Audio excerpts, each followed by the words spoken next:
Let's talk a little bit about revenge and retaliation today. You know, growing up, my grandfather was an oil painter, and he painted a lot of landscape paintings, lighthouses, all kinds of things that he could find on monthly calendars. He would just paint the pictures.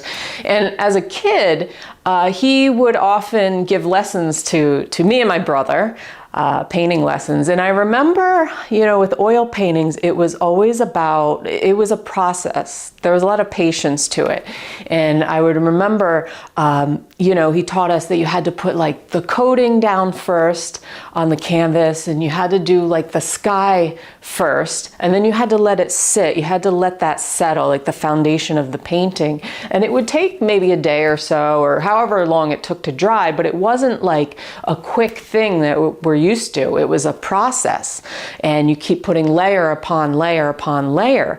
And I thought about doing this video because it made me think of how in life, you know, is something like a painting. You know, you can't necessarily, once the paint dries, you can't change it, but you can paint over it. So you still have like that underlying layer. You still have the original foundation, the thing that was there, you know, that original sky that you painted, the original tree that you painted. It's still there, but you've just painted over it, and it looks like it's completely changed, but it hasn't. And I thought that was a great, I don't know, analogy for life in a sort of way, in that, you know, when we go through experiences, things from our past, it's not that we can change the past, but it's we can paint a new landscape for ourselves, I guess you could say. We can change our view on the past. Now, this is something in ancient Taoism they call the reversal,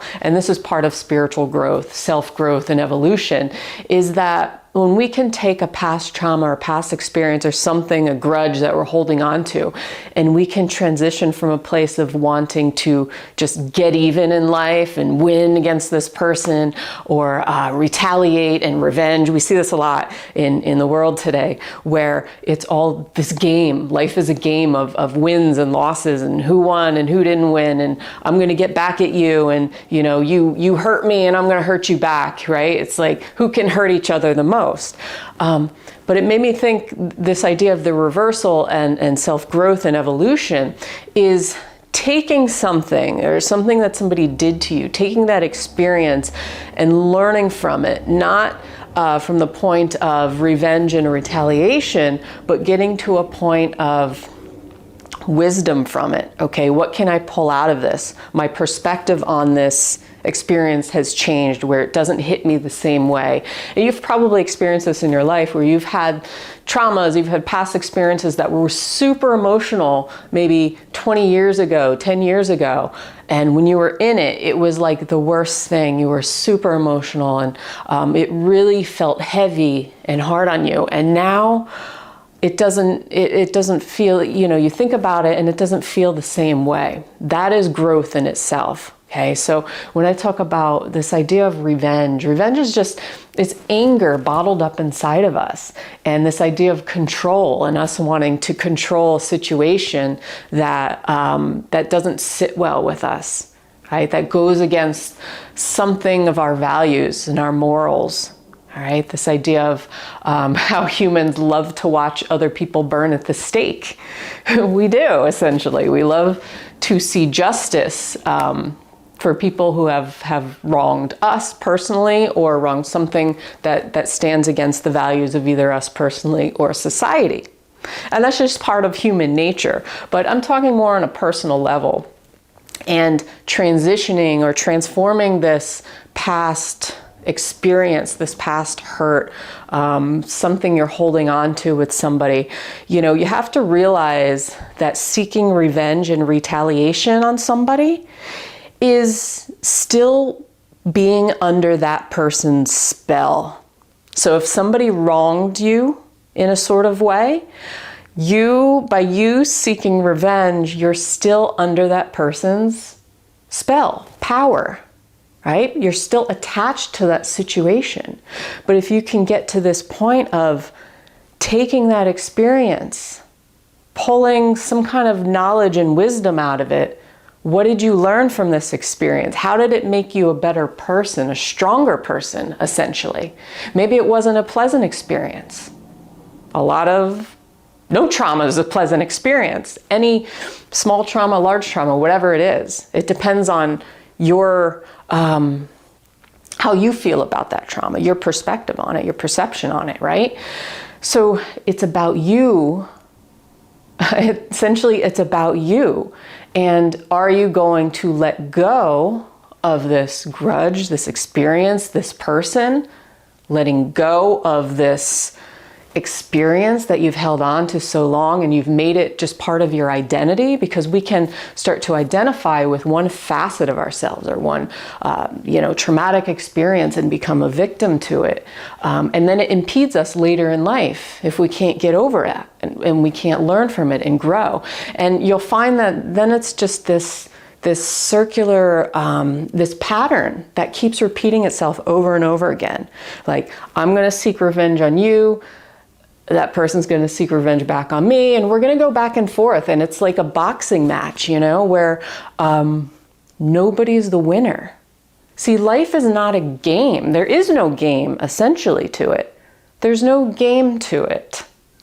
And once you realize that, you start to view things a little differently.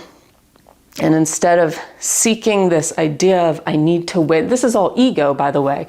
I need to win power back over this person who had power over me, because it'll make me feel freer in a sort of way. It'll make me feel more powerful. But is that really true? Or is that just coming from a place of ego, where you think you have control in the situation because you feel like you're up here and the person's down here and you're watching them burn at the stake and you get some sort of pleasure out of that? Human nature. We do. No denying it. But if you take things differently, you take an experience and it's like that painting, that landscape painting, and you still have it there, but you paint over, you turn it into something new. Something beautiful or something, not messy and discolored anymore. Then you start to realize that, wow, okay, I'm growing in some sort of way. Like, it's not affecting me as much because I haven't given as much energy to that anymore by this constant boxing match, this constant game of winning and losing and me trying to gain power and them trying. This power struggle essentially is what it is. It's a power struggle. Once you let go of that power struggle, you let go, or you start to let go of the trauma, of the experience, of the situation. You start to view it with new eyes, essentially. Different lens on it. And it doesn't hit you as hard anymore.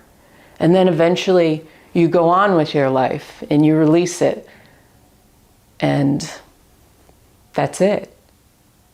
So life is life, and life is not a game. Life is for us to learn, for us to take experiences and learn from those experiences, but not give our power and get stuck in this place of a power struggle and seeking revenge on somebody and retaliation on somebody, because again, that is giving your energy to that person. It's still the same thing in a different kind of way. Okay, you're still under that person's curse, I guess you could say. So anyway, I hope you found this helpful. Let me know what you think in the comments below. I put out new videos every single week on all kinds of things, self-cultivation, empowerment, Chinese medicine, 5-element kind of stuff. So hit that subscribe button, hit that like button, share it with your friends, and I will see you on the next video. Peace.